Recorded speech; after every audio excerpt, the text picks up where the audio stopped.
Muy bien, pues hola queridos amigos, que nos quedamos justamente en la tercera vocación de Juan Pablo II, que es su vocación teológica, y a través de esta cápsula les quiero compartir esto que ya no alcanzamos a ver. Para eso voy a tocar tres temas. Uno, una pequeña introducción, lo que se necesita eh, previamente a la teología, porque no se puede estudiar teología nada más así porque sí, ni de buenas a primeras. Segundo, ya propiamente lo que es la teología. Y tercero, algunos rasgos de originalidad teológica de Juan Pablo II, que en realidad vamos a descubrir que provienen de su filosofía. Por eso es tan importante la filosofía en él. Entonces, ¿cuál es el piso anterior a la teología? Lo que hay que saber antes de teología o la preparación que hay que tener antes de la teología es necesaria y urgente desde que nace la teología, una preparación filosófica sistemática, no nada más así de aficionados, eh, que puede también ser, como la misma teología, una filosofía de vida, ¿no? Si se puede ser, que sea sistemática, mejor. Y bueno, aquí también hay que decir que la teología, estrictamente hablando, solo existe en el judaísmo y en el cristianismo. En el judaísmo existe desde el Antiguo Testamento la teología, es decir, la interpretación de la realidad desde Dios, la interpretación de sí mismo, la interpretación de las cosas y la interpretación, que esto es interesantísimo en el judaísmo, de los textos, porque cobrarán mucho peso después. Ok, entonces, no hay teología sin filosofía. Y de la filosofía, así recapitulando todo lo que dije de Juan Pablo II, su filosofía, digamos, tiene dos partes. La filosofía sistemática que él llevó y segundo, su aportación concreta a la filosofía, sin la cual no podría ser propiamente un filósofo. Muchos estudiamos filosofía, pero pocos tienen o tenemos alguna aportación. Bueno, espero que yo algún día una aportación un poco más fuerte. Ya dentro de lo que le interesa a Karol Wojtyła, eh, habría que ordenar de esta manera su lógica, ¿no? Eh, su gran preocupación es la persona a través de las familias. La familia es indefinible si no se define antes matrimonio. El matrimonio, pues, proviene del amor. Esto habrá que, esta escalera, la escalera de la lógica, eh, habrá que retomarla después, porque en la actualidad todos estos términos se definen de manera aislada y por tanto terminan siendo cualquier cosa. Y no, se necesita un, una serie de pisos previos para poder definir esto, tanto en teología como en filosofía. Entonces, es decir, si esto es el séptimo piso, pues no se puede llegar al séptimo piso sin pasar por el primero. Eh, o sea, sin presuponer la base de cada uno de estos términos. Entonces habrá que definir amor. ¿Y por qué aman los seres humanos? Bueno, porque son sexuados, históricos y por tanto corpóreos. Y si uno sigue bajando, que es la lógica un poquito de Juan Pablo II, se encuentra con la persona. Y la persona se define a través no de los libros y de las definiciones dadas por otros o de memoria, o de aprendizaje, sino a través de las acciones. Incluso hay que bajar más a fondo todavía y definir esto en la actualidad, porque es una urgencia absoluta. Hay que definir realidad y verdad. Y ya las materias de filosofía que se dedican a esto sería la metafísica, que define o nos ayuda a definir la realidad, y la noseología, en la que nos detuvimos la vez pasada, ¿se acuerdan de ese cuadrito? Que es importantísimo para tener una definición clara y distinta de realidad y de verdad. Bueno, pues todo esto es necesario después para abordar la teología. De hecho, a veces con una cierta frecuencia uno se encuentra con personas que hablan de teología del cuerpo, bueno, de la llamada teología del cuerpo, y carecen de bases fundamentales de antropología adecuada e incluso de metafísica y de noceología. Entonces, el discurso, una, es válido solamente para los católicos y segundo, válido solo en un pequeño círculo y pues es exactamente lo contrario de lo que significa un mensaje universal. Eh, una sana teología del cuerpo debe ser entendida por un sintoísta, por un azteca, por un budista, por quien sea. Y bueno, y a veces hay que reconocer que los no católicos entienden mucho mejor la teología que los mismos católicos, que tienen mucho más elementos, ¿no? Dijimos que la persona se conoce a través de sus acciones, que son el vivir, que se descubre que no es algo biológico, sino biográfico, el conocer, que es todo el misterio de esa intencionalidad humana, y el querer. Dentro del querer, pues está el querer cosas, el querer vivir, el querer el apetito, y ese ya es el gancho hacia la dimensión esponsal y la dimensión amorosa. ¿Ok? Bien, pues por ahora esto es suficiente.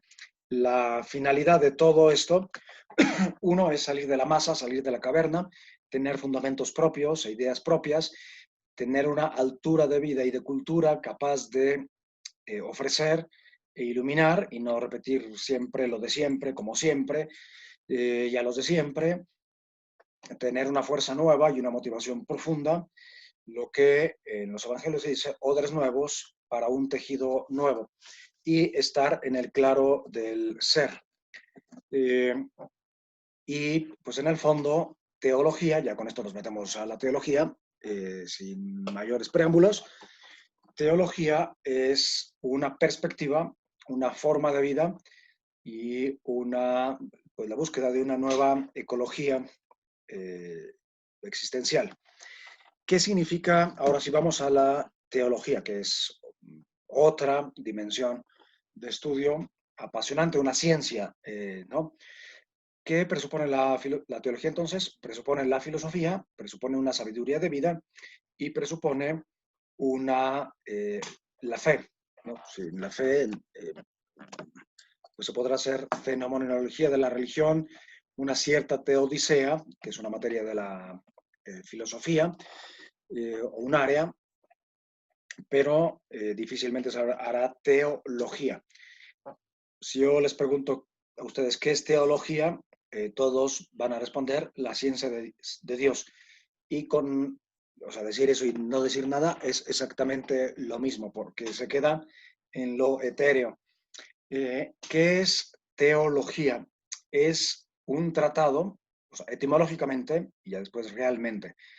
Etimológicamente, teología significa la ciencia que Dios tiene de sí y de todas las cosas, ¿no? Para Dios, conocer es sinónimo de crear.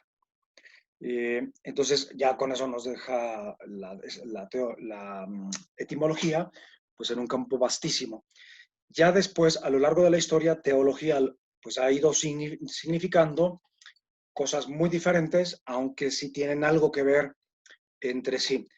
Pero sustancialmente significa una ciencia, o sea, no es una ocurrencia o una afición, es una ciencia, por tanto tiene un método que estudia todas las cosas a la luz del proyecto de Dios.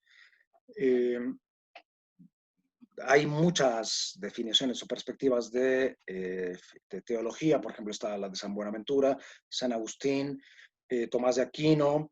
Ya en el siglo XX habrá muchas perspectivas. Yo tomaré sobre todo la de René Latourelle, que la define como la ciencia de la redención, aunque él la define como la ciencia de la salut, o sea, la ciencia de la salvación, pero pues, hay que ir un poco más allá y definirla como la ciencia de la redención. Eh, entonces, no, ya algunas características de la teología. No existe teología sin acudir a las escrituras. en el catolicismo, sobre todo a partir de la, me refiero al catolicismo en la Iglesia latina, a diferencia de las iglesias orientales o la Iglesia ortodoxa, a partir de la Edad Media se comienza a introducir cada vez un peso mayor de la filosofía griega, se introduce Aristóteles, y con eso la teología se va acartonando mucho, va abandonando las escrituras, o tiende a verlas más como una pecera de frases para sostener un argumento previo, y ya gracias a los protestantes y a pues toda una renovación teológica que se da a inicios del siglo XX, hay un regreso a las escrituras, porque es inconcebible la teología sin la riqueza de las escrituras. ¿Ok?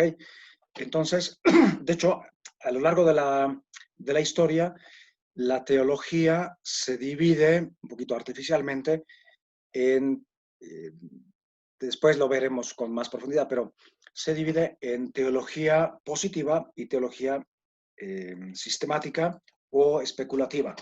La positiva se referiría al dato positivo, que son las escrituras, ya después los santos padres, y poco a poco se va reduciendo a una sistemática que está muy bien, pero que la sistemática es inconcebible sin las escrituras, se extravía simplemente. Después se dicen cada barbaridad, ¿no? Cuando uno se despega de las escrituras. Y cuando digo escrituras me refiero principalmente el Antiguo Testamento, que también lo tenemos medio descuidado.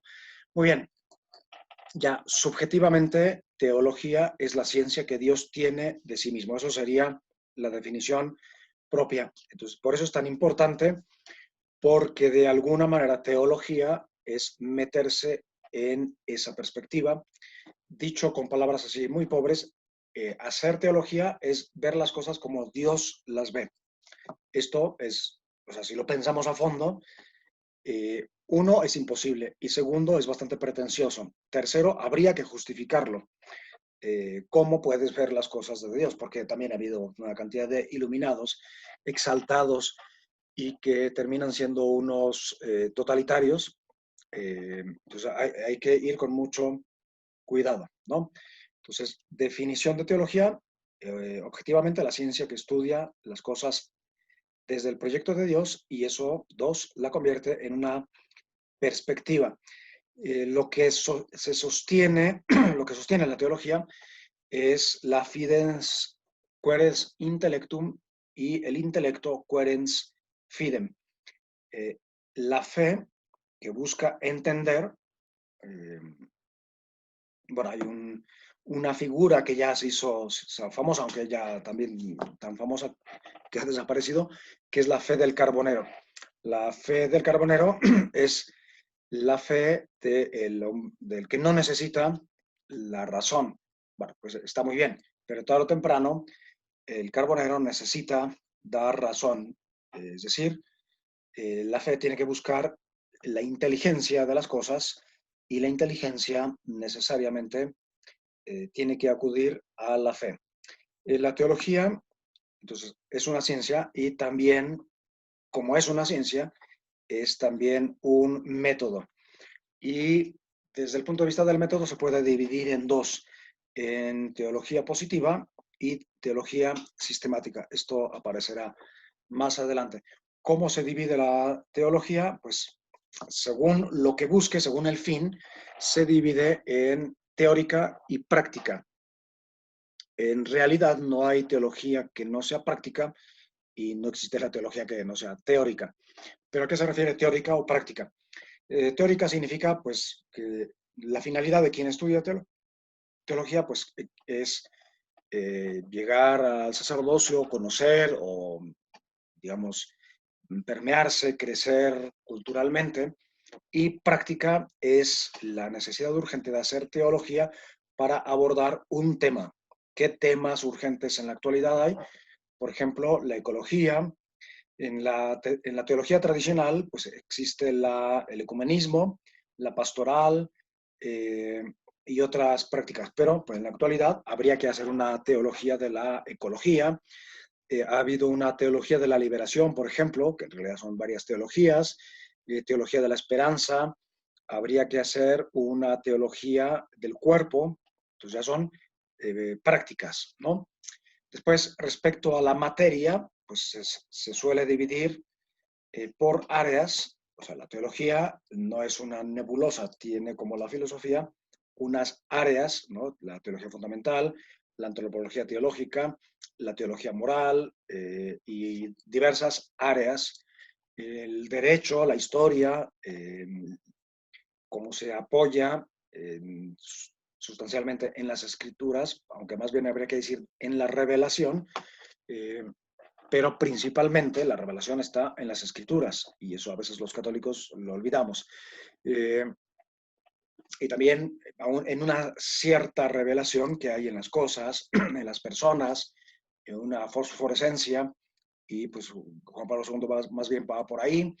Eh, pero respecto a la materia, están esas áreas, o ya concretamente los tratados, ¿no? El tratado de la Trinidad, de Dios, de la escatología, de la gracia, en fin. Y ya respecto al método, habíamos dicho que se divide en positiva o especulativa. La positiva, en realidad no hay teología o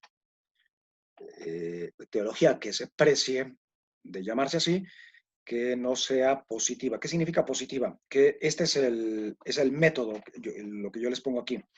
Uno, si vas a estudiar cualquier cosa, piensa en, yo quiero estudiar la gracia, quiero estudiar el cuerpo, quiero estudiar el amor, quiero estudiar la ecología, quiero estudiar la liberación. Bueno, pues si lo quieres hacer teológicamente, tienes que seguir un método. No es nada más o ponerte a elucubrar o a que te vengan ideas bonitas o leer libros píos. No, tienes que tener un método. ¿Y cuál es ese método? Pues comenzar con el Génesis, terminar con el Apocalipsis en clave de eso que quieres estudiar. ¿Dónde aparece esta palabra? La palabra cuerpo, la palabra liberación, si quieres hacer una teología de la liberación, en fin. De ahí ir a los padres de la iglesia, ¿no? Que es la patrística, es toda un periodo que sucede a las escrituras. Y de ahí a la reflexión teológica. La reflexión teológica, o lo que entra debajo de ese título, sería la escolástica medieval y hasta el pensamiento cristiano hasta el siglo XVII.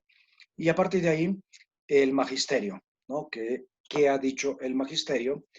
Que sería el Papa y los obispos en comunión entre sí y en comunión con el Papa y el Papa con los obispos, que han, y ya después habría que estudiar el magisterio, ¿no? Es un magisterio extraordinario, ordinario, local, universal, los diversos concilios, en fin, estudiar lo que el magisterio, que tiene una cierta, un cierto privilegio, digamos, de interpretación de las escrituras, qué cosa ha dicho sobre lo que a ti te interese, el cuerpo, la liberación, la ecología, que son términos fundamentales en, digamos, en la actualidad, por ejemplo, ¿no?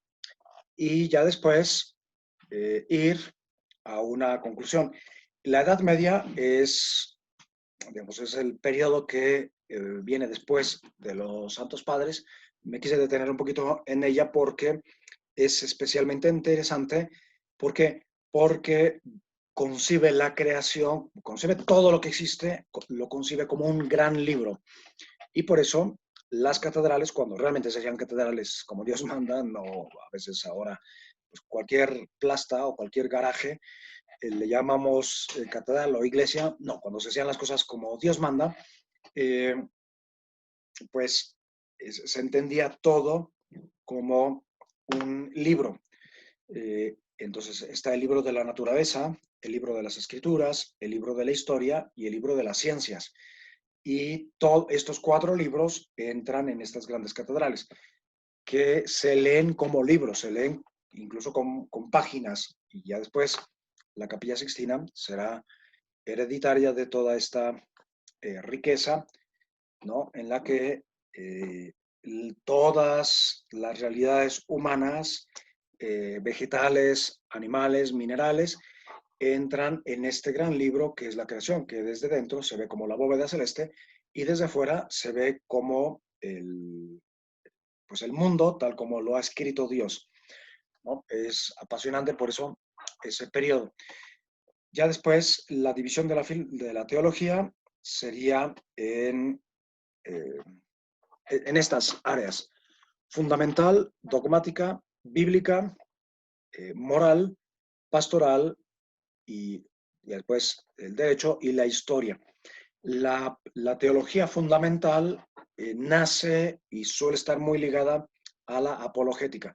Y a lo largo de la historia, pues ha habido muchas formas de entender la apologética. La apologética sería como la defensa de la fe frente a la herejía y frente a los ataques o a las objeciones, digamos, de los no cristianos. Y pues no es una moda del siglo XIX, sino que nace con los santos padres. Hay toda una generación de padres apologetas. Entonces, esas dos están íntimamente unidas. La dogmática, pues, es la explicación teológica de todas las realidades a la luz de la revelación. Aunque la teología presupone siempre la Biblia, pero hay un área de estudio específico de la Biblia, suele ser bastante eh, empeñativo, difícil y meritorio. Y ligado a la teología bíblica, por ejemplo, hay dos grandes escuelas, hay muchas en realidad, pero dos grandes escuelas de estudios bíblicos que son la jesuita y la dominica. El Pontificio Instituto Bíblico en Roma, frente a la Universidad Gregoriana, donde yo estudié, pues es como un templo del saber, siempre era como una gran referencia. Después está la Escuela Dominica y en Jerusalén tienen los franciscanos también grandes escuelas bíblicas, además de que la misma jesuita está en Jerusalén. Eh, Ligado a la teología bíblica está la patrística y pues, ya estudios específicos, no solamente históricos, sino específicos en patrística, que es apasionante, y la litúrgica. Eh, por ejemplo, el padre, no sé si conocen al padre Gaspar, que es el director del instituto, pues él se ha enfocado más en la teología litúrgica. Después está la teología moral y la teología espiritual. La teología pastoral, misionaria y ecuménica, pues está el derecho, que estudia pues, el derecho en la iglesia y se centra en el estudio o cuaja en el derecho canónico. Y después está la historia. No se puede estudiar teología sin tener una visión fuerte, clara, de la historia, y cuando digo historia es la historia del pensamiento. Muy bien, casi vamos a dejar de tarea que me digan, bueno, la teología llamada así del cuerpo, dónde se encuentra en este concierto, digamos, de áreas o de división de la filosofía. Eh, entonces, recapitulando un poco, eh, Karol Wojtyła tiene una vocación artística, filosófica y teológica. De las vocaciones filosófica y teológica, primero, tiene todo el andamiaje necesario que todo estudioso de filosofía o de teología debe tener. Y después, encima de eso, por así decirlo, logra un método propio y tiene unas aportaciones muy particulares que van más allá de lo que todo buen teólogo, todo buen estudiante de filosofía o teología, de hecho, tiene. Entonces, ¿cuál sería la originalidad de Karol Wojtyła? Pues ya dijimos que en filosofía todo el mundo de la existencia, de la atención a la experiencia como algo que interpretar y a la acción. En teología su originalidad va en el sentido de lo esponsal, el amor, y proviene mucho de la teología. Ya hay un método teológico que es el que sigue